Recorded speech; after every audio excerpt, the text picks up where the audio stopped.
bachelor weekend.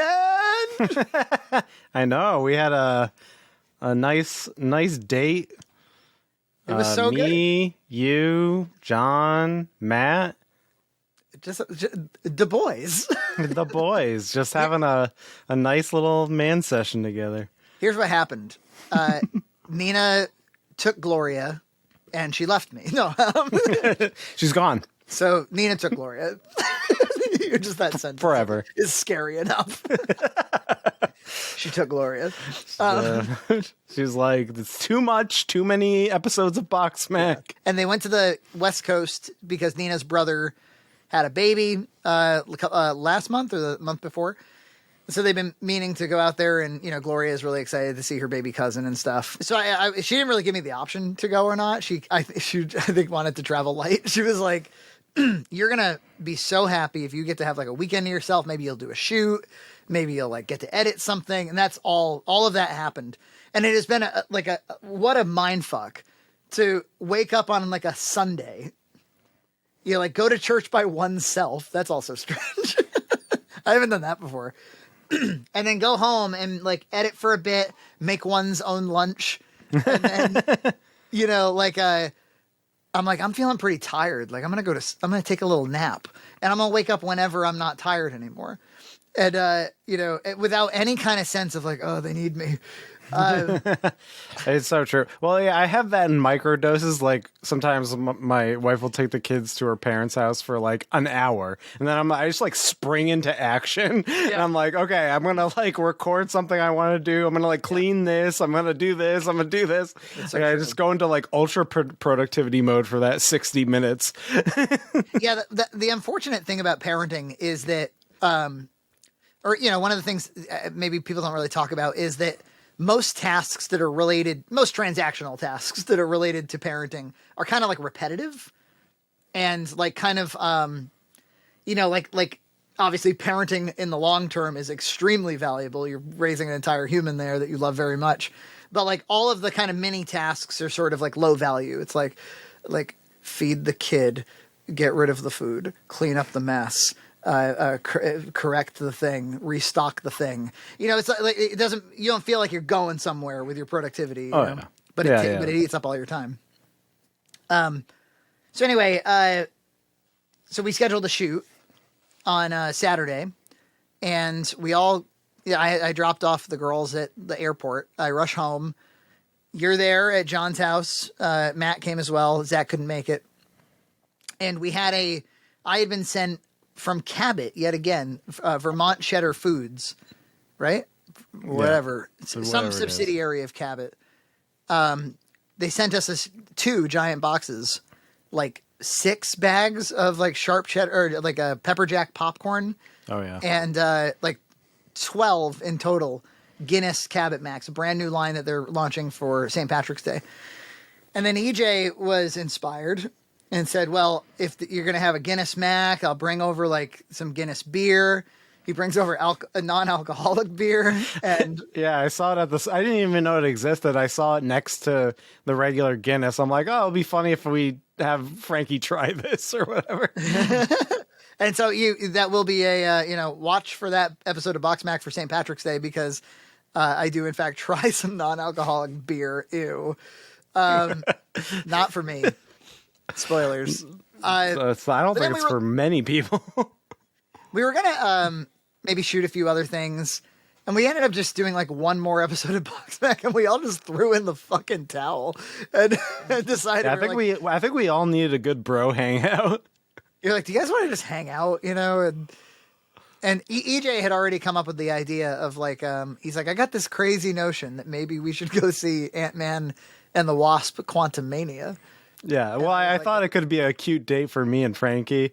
And then, everyone else wanted to go. I'm like, oh, we could turn this into a bro orgy, maybe. Yeah, yeah. We could go out to dinner and the whole thing. So, yeah, it was great. And it was especially great because, I mean, I was aware that, like, you probably had, you had to get back to your family at some point in the evening.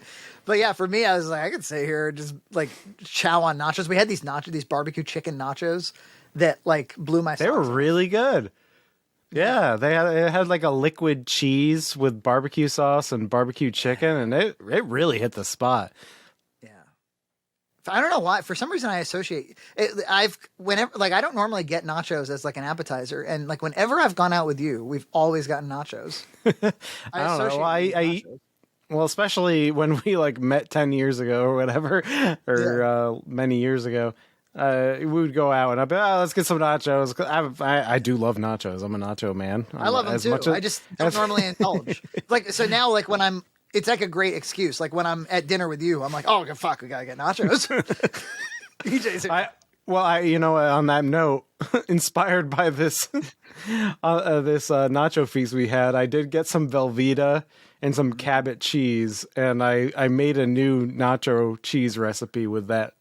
And I might make a video about it, but because it makes you realize, doesn't it, that the stringy melted cheese, that might not be the way to go. You might want a cheese sauce on your chips. yeah. So yeah, it was a good time. We had nice philosophical discussions over dinner, and Yeah, we sure did. Well, I brought you to Picture Show, which is they have like 4 locations in the U.S., I think, but it's at the South Coast Plaza place. It's, if you've ever seen the What's in John's Cart at Market Basket, it's the one that's next to there. And so no AMC shit, no tiered pricing, and we got the best seats in the house, the ones that were like right down the middle, you know, where you could put your feet up. Although John was like, oh, I wish I knew that it was this far away because I can't see anything. And the projection was really dark. the projection was dark. It was so, you know, I don't know what it is. Sometimes they leave like the 3D lenses from like Avatar on their projectors, and that darkens the screen a bit. That's my glasses that dim. yeah.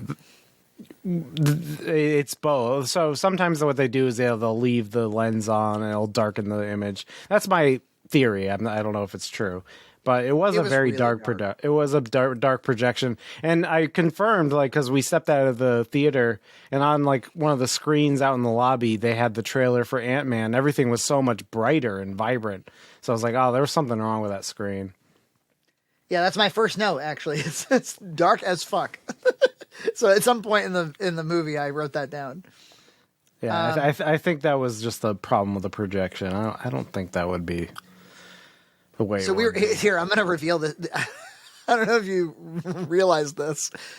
So there's this phenomenon that happens to me sometimes in movie theaters. It's been happening for as long as I can remember, which is generally I'm not a fall asleep during the movie kind of guy. But in a movie theater, especially with these, you know, cozy seats and long day of shooting and all this, I start to like, my eyes get heavy and it's futile to stay awake. Really? Like, I cannot fucking not fall asleep. And eventually, like sometimes I'll turn the tide, like something will wake me up and I'm like, good, I'm permanently awake now. During Ant-Man and the Wasp, I did not experience Bill Murray. Oh, really? I know he was in it, but did you not notice I was fast asleep during? No, I didn't. I didn't notice at all. Wow. Well, Bill Murray was just an exposition guy. He was like reading cue cards. It looked like he was looking like off screen reading cue cards. His eyes were sort of darting back and forth. His inflection was strange. They gotta stop putting him in movies. He's now in this like Chevy Chase kind of air where it's like this guy has always been an ass and he's way past his prime. He has nothing left to offer us. I think it's especially in like fucking Marvel movies. Like why don't we put down the Bill Murray? Yeah, but he gets quickly dispatched. So something tells me he was like on set one day somehow. And he's like, "Hey, I could be in this movie," and then he like just like jumps in and reads some cue cards. I don't know. It felt really strange. And he was just basically like, "I work for Kang now. I used to date Michelle Pfeiffer, and now I work for Kang, and you guys are in trouble." That's basically what he said. I don't know. I was asleep too. Yeah, from a screenwriting standpoint, like you don't need any of that, right? Like you could just repurpose that. Like Michelle Pfeiffer could already know about everything.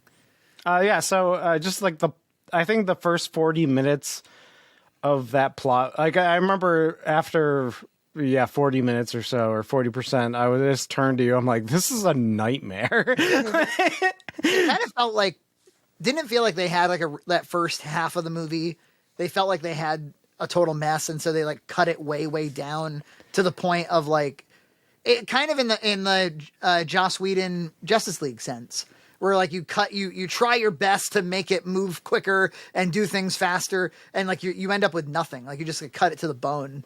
Yeah, it felt like the dialogue was very awkward. Everything felt contrived, like the way they got to the quantum verse or whatever, the quantum Man, there realm. sure are a lot of like absolute most brilliant people of our time teenagers, aren't they? Oh yeah. Well, yeah, they recast this actress, which I think was miscast because she doesn't. Because I went back and I watched the scene with his daughter in Endgame, and in that like 5 minutes or so, you see his daughter. It's like she displays more range than this actress does in the whole movie. She has like the same kind of like half smile, open mouth face. She strikes me as if she focus groups really well with a certain age demographic. Yeah, maybe they thought the other actress wasn't like as pretty or exuberant or something. It's too bad, man, because I'm a sucker for that scene in Endgame. That is a beautiful scene in Endgame. Yeah, basically everything with that Ant-Man coming back is beautiful. That whole movie, like there, it's got some clunky plot stuff here and there, but that is a wonderful. That is I think probably their best movie. Like, yeah.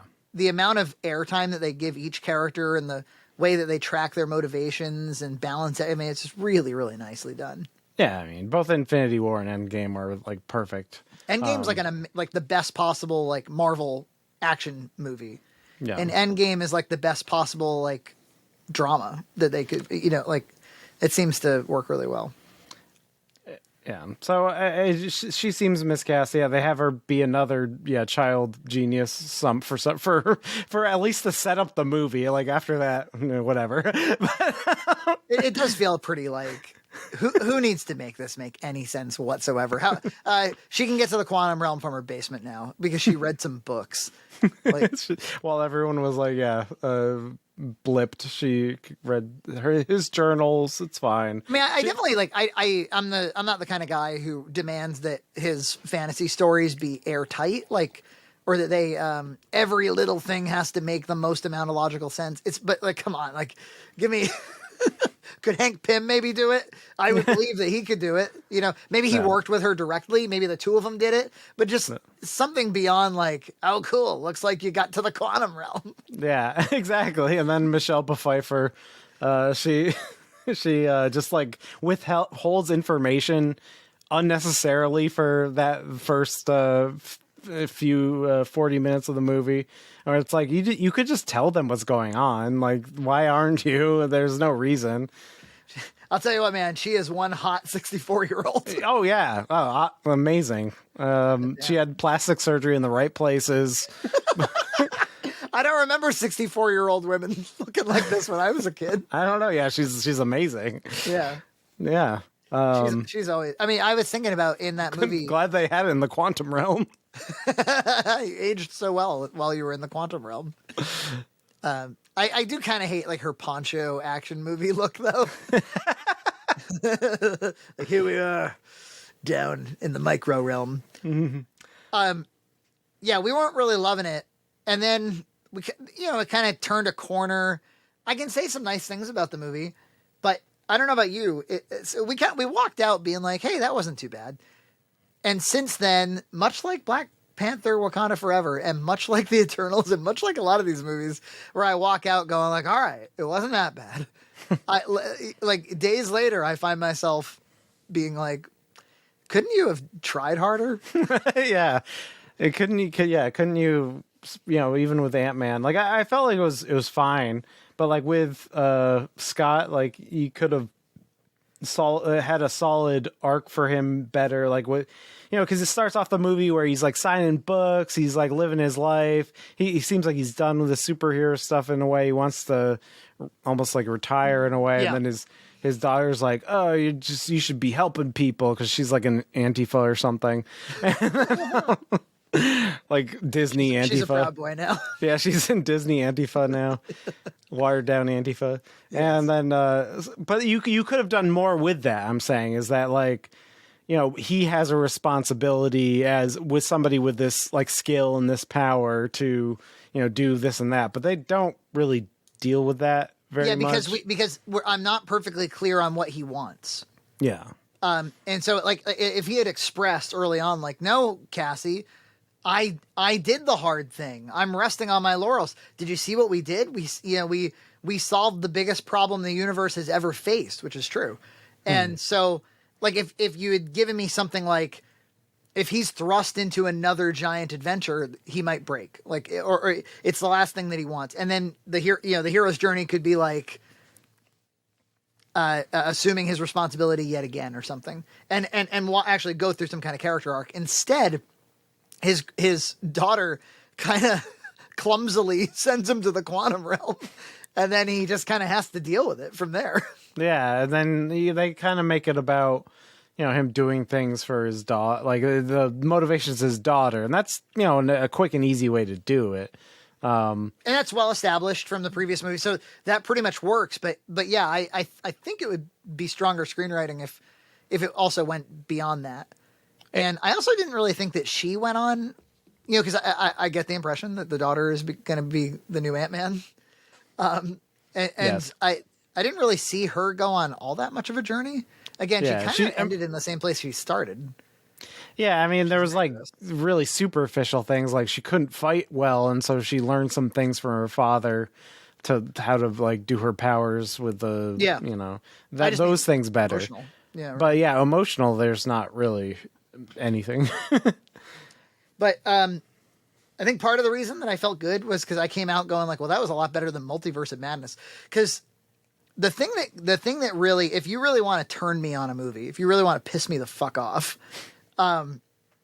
introduce like a super unnecessary, excisable non sequitur right in the middle of your movie, where you're telling the audience like, I don't really give a fuck about you, or anything for that matter. And yeah, for Multiverse, it was like all that multiverse trolling, Multiverse of Madness. It was all that multiverse trolling, where especially with characters that you haven't introduced yet. Like have your fun later, you know? Yeah. And then for like Black Panther, it was Ironheart. Like I think Wakanda Forever, you and I have talked about this. It'd be like significantly better if they didn't plow this plot into the middle of it. Yeah. If they cut all that plot out, made it a solid, like just under 2 hours, I think it would have been way better than, really more memorable than what it was. I think Namor does kind of, my memory of everything that had to do with like the underwater city and stuff is kind of shite. Yeah. It's definitely smells like shite. But the press was going on about how Kang is the standout, this unstoppable force. What did you think of Kang, the unstoppable force? Well, yes, it very much feels like. I mean, he was good. Like I don't think he was like bad. I think he was very menacing. But it does kind of feel like a almost like an Orwellian, like, you will like him, you will enjoy this actor, the most charismatic man alive, the new Thanos. God, the new Thanos thing needs to fucking give it a rest. We get it. There was once a big villain, and there will be another big villain. But okay, I thought that if you must make a third Ant-Man movie, I think that getting it out of, I think like sticking it in the whole movie in the quantum realm is really cool. I think that's the way to go. Like show me something totally new. Show me something that like advances the things that you've set up already. And then, even though you have to kind of like retrofit it so that Michelle Pfeiffer never mentioned Kang before. Yeah. That's unfortunate, but whatever. I'll get past that in the interest of doing what they need to do. But I think it's cool. Like if Kang is going to stick around for the next 10 movies or something, which it sure seems that way, because if the threat is that there's an infinite number of him and he's very threatening, even just as one person. Yeah. And this is supposed to be like the reject Kang. This is like, he's banished. He's a shitty Kang, and they had a hard time with him. And he still manages. Yeah, exactly. So I think it's really cool to set up that. I was a little bit worried that he'd be a mid-credit sequence or he wouldn't really be in a lot of the movie. We'd all go home going like, oh, I would have liked this. The one Kang scene was really good, but there was no other Kang scene. So he very much is in the movie. He's very much the villain throughout the whole thing. What they lack in screenwriting, he sort of makes up for in performance. You know, like they didn't give him even the greatest motivation in the world. Like, yeah, you don't. It's like it almost feels like, oh, you'll find out in the next movie what he's all about. Yeah, exactly. But nevertheless, obviously, I even kind of think thematically it's cool to be like he's the conqueror of the little planet, you know, the nanoverse. And but even there, he's very dangerous, you know. Yeah, this is where he was banished to, and then he made that something to conquer. It's an interesting concept. It's cool. It's like, you know, after 30 movies, this entire film takes place, you know, at the atomic level. I think that's kind of from a fantasy science fiction perspective. I think that's kind of cool. And I also thought that there was this sequence, you know, because a lot of times these action movies are kind of like they live and die by their sequences sometimes. Where Scott gets caught in a probability storm, right? Where he's trying to get something done and he's seeing all of the infinite iterations of what could possibly happen, and it's overwhelming him, which I also think is cool emotionally and thematically, because that's kind of something we can all relate to. Like, yeah, but what about this and what about that? And so he has to, you know, use the infinite number of possibilities to kind of physically climb up to this reactor thing. It's cool. Yeah, and he's rallying them all to the common cause of saving Cassie. And yes, so it's like getting all your possibilities like like converging and lining. Yeah, it's cool. And it was one of my favorite jokes in the movie was for some reason there was a Baskin Robbins employee version of him that was also there, which makes no sense, but there's infinite possibilities. So even that Baskin Robbins guy is like, why am I here? Yeah, it's a cute little joke.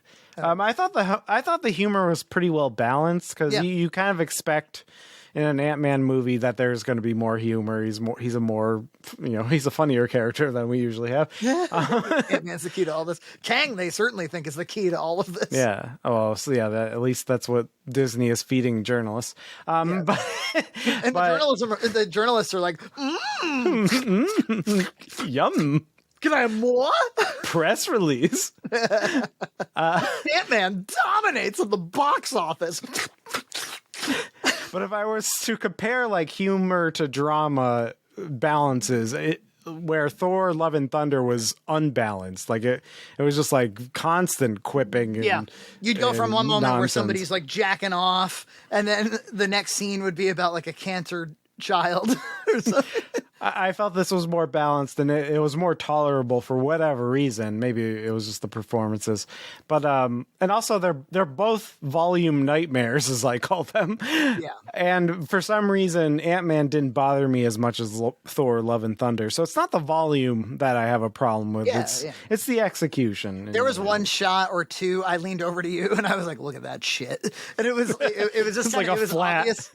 Like you could almost see the spherical nature of the volume, and then you could also see like the floor itself was like made out of plywood or something. Yeah, it's like flat. They just put like a little bit of sand on it. Like, oh god, that looks so soundstagey. So there, and I also like there were definitely problems with. Michael Douglas has like nothing to do in the movie. He's like, I like ants. Like all of a sudden he's the most underwritten guy ever. Yeah. I mean, he's still like, it's Mike Douglas, so he's charismatic, but yeah, he and also Hope doesn't have much to do. Hope's had nothing to do in this movie. Nothing to do. And they put her fucking name in the title for some reason. Yeah. Well, it's Ant-Man, Paul Rudd, and Michelle Pfeiffer. Those are the Ant-Man and the Wasp in this movie. Yeah. I guess technically that's true. Like they should have given her, Hope should have just handed the suit over. She's like, it's like it's back to you, Ma. I don't want to get that. Take this. But yeah, and then of course there's Mike Douglas's weird socialism line. Don't get it, and it happened the same week as The Last of Us was like, communism is good. Yeah, so we should really reconsider. And the gruff Texan is like, very interesting. It was it's so out of place. It's like, I know socialism's a charged word nowadays, but we could really learn. And then they cut him off. But we like, turned to each other like, what the fuck? yeah, because it's so out of place. Because they really they frame him strangely as he's saying it. It's like it's like if they got like ESG notes, like somebody like saw like to be what's the acronym? It's environmental social governance, and you have to comply with certain things to be on like the ESG score or whatever. It feels like we need socialism is not that bad. We need to put that in the movie. I mean, I gotta say, like, generally, a lot of times these movies will be filled with veiled and sometimes over the top political messaging. This movie wasn't really. I mean, aside from the fact that Cassie's an activist, but whatever, teens are activists. Yeah, that didn't bother me. And aside from that one line, it actually, like, out of all of the Marvel properties in the past, like, 5 years, this probably was the most apolitical one, which I really appreciated. But they were like, you're not getting away that easily. Socialism is good. Now on with the ants. Yeah, and the denizens of the quantum verse were like, burn it all down, revolution and stuff. Yeah, like they that. love that shit, don't they? After Andor, and you can tell that like it's like a lot of like a kind of like metropolitan librarians who fantasize about like prison breaks. Yeah. So they had to like throw that in, and those were really out of place because like I said, like you said, it's not very like woke, quote unquote. And then and also like I feel like it's actually pretty nice that it's centered around a family. Like it's centered around that whole unit. It felt kind of like a fun journey. I didn't see that in many Marvel movies, like following a family like that. Yeah, and to that end, I thought like even though some of the pretty much all the characters were underwritten. Scott's motivated by Cassie, right? Hope is motivated by Michelle Pfeiffer. And I'm glad you have adopted my pronunciation. In other words, like this multi-generational family, it like from the groundwork that they've laid in previous films, you're not confused about like who they're concerned with, who they're invested with. So you're able to track that pretty easily while you're watching the movie. When Kang threatens, I keep almost calling him Krang, by the way. What are you, imbecile? So what's it gonna be, Ant-Man? I just want my daughter back, Krang. Okay, just a brief break. In one of the first episodes of Ninja Turtles, the 80s cartoon, there's this episode where Bebop and Rocksteady are still human. They're about to be turned into the mutant versions of themselves. And like they bring out like the slab that they're going to put them on and turn them into mutants. And Bebop goes, I wish I brought some comics. I wish I'd brought some comics. But back then, like the cell animation, they would always like fuck up something, like somebody would be miscolored or they would, whatever. The sentence ends with clearly an O mouth. So we used to always joke that he was going, I wish I brought some porno.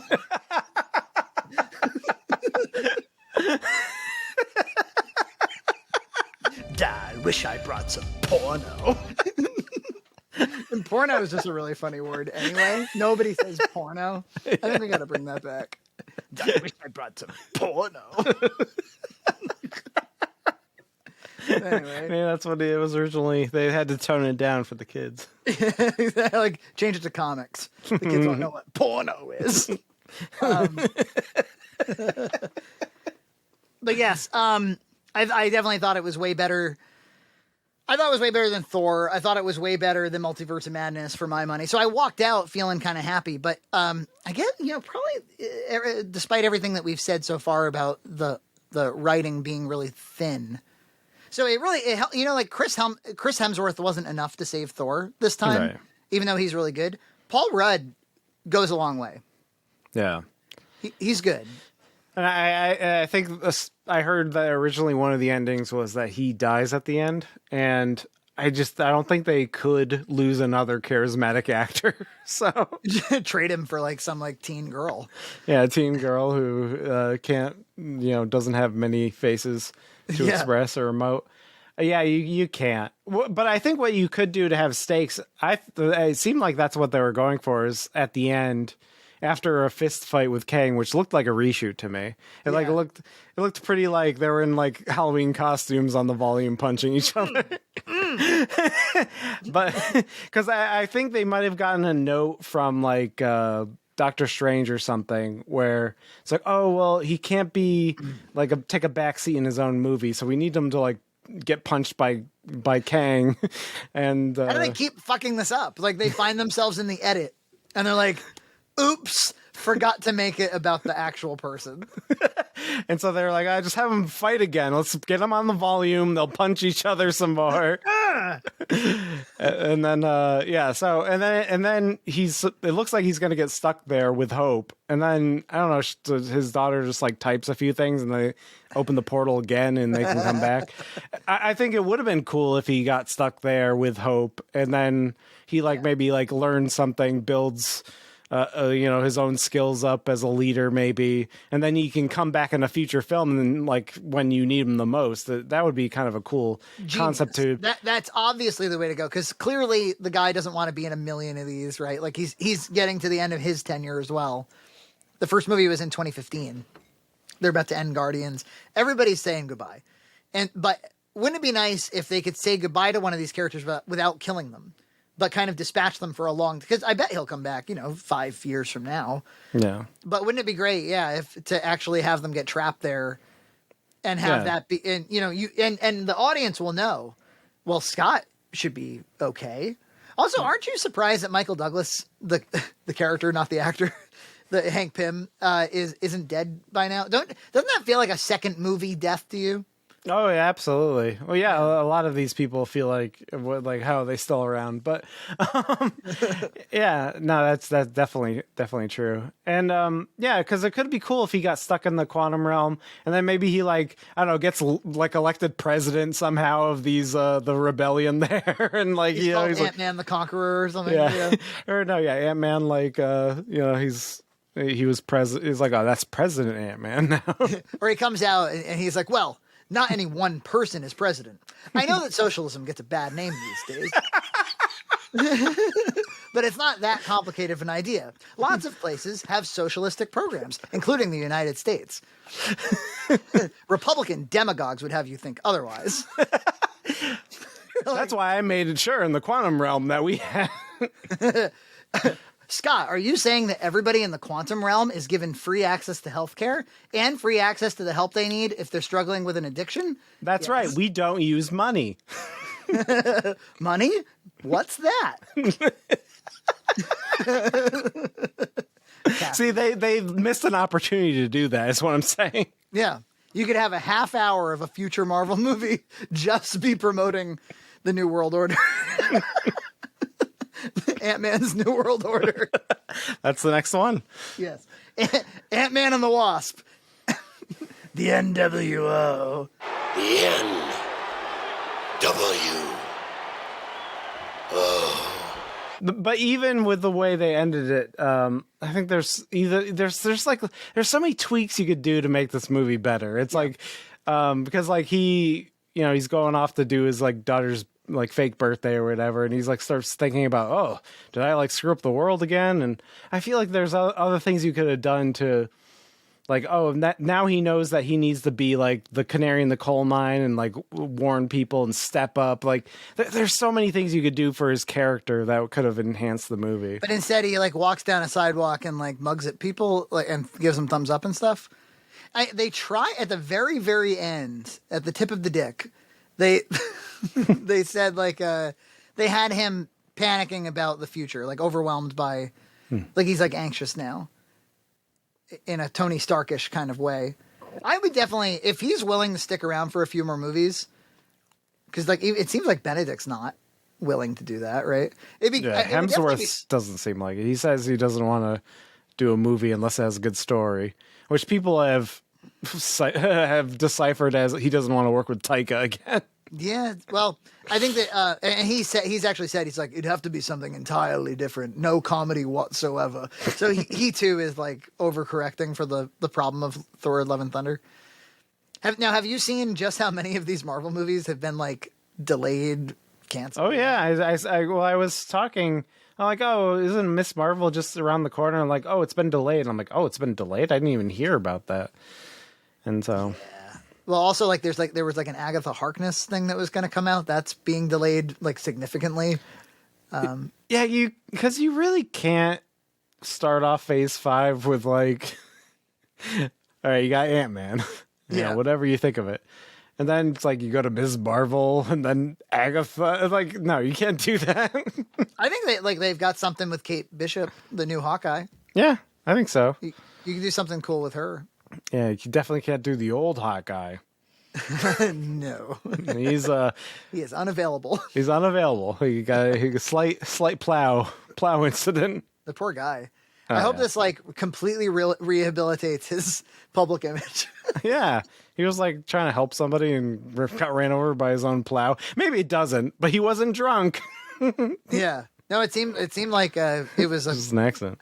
a horrible. What are those things called? Those Snowcats or snowcats. Yeah. I mean, the guy. It seems like the guy really has the ability to remove snow. It's like the one thing he made sure he had. But yeah, really unfortunate.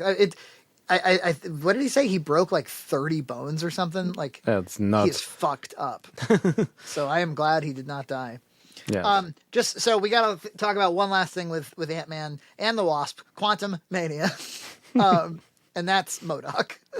Oh yeah, I completely forgot about MODOK. Did you have any attachment to this character prior to this film in any way whatsoever? No, I don't know the character. I know he's like silly looking. I've seen like a screenshot of a comic somewhere with his face. He looks more or less like he does in the movie, just not the face is not as human. Yeah. I've heard Kevin Smith talk about like they should do MODOK, and I believe there was a cartoon with Patton Oswalt that did the voice. Yeah, Patton Oswalt did the voice in a cartoon or something. Yeah. Which seems right. Seems like that's who you would want to have voice that character. Yeah. But what they did, spoilers, was, and by now we've spoiled the film thoroughly.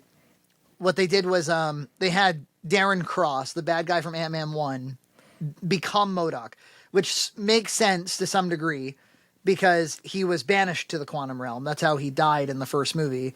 And then like Kang has the ability to do all kinds of shit. And so he turned him into this horrible, hideous beast.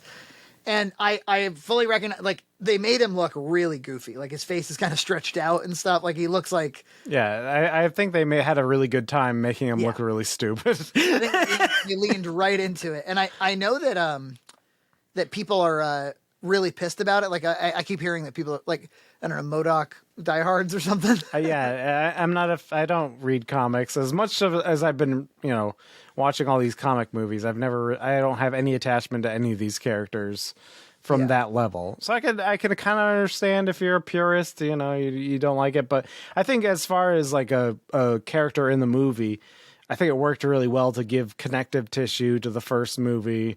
I found him very humorous myself. I've got a real affinity toward like, whenever you can not have wasted a thing you already set up. Yes. And make it make sense and connect it and push it and advance it. So he's gone completely mad. He's turned into this killing machine thing, but he looks real goofy. And it's sort of a comedy, the movie. And so they lean into that. And there's this moment that is the most famous MODOK moment in the movie where he's kind of defeated. He kind of, he's in that state where he can't stand up. His arms are too small. His legs are too small. His the center of gravity is too much in the center.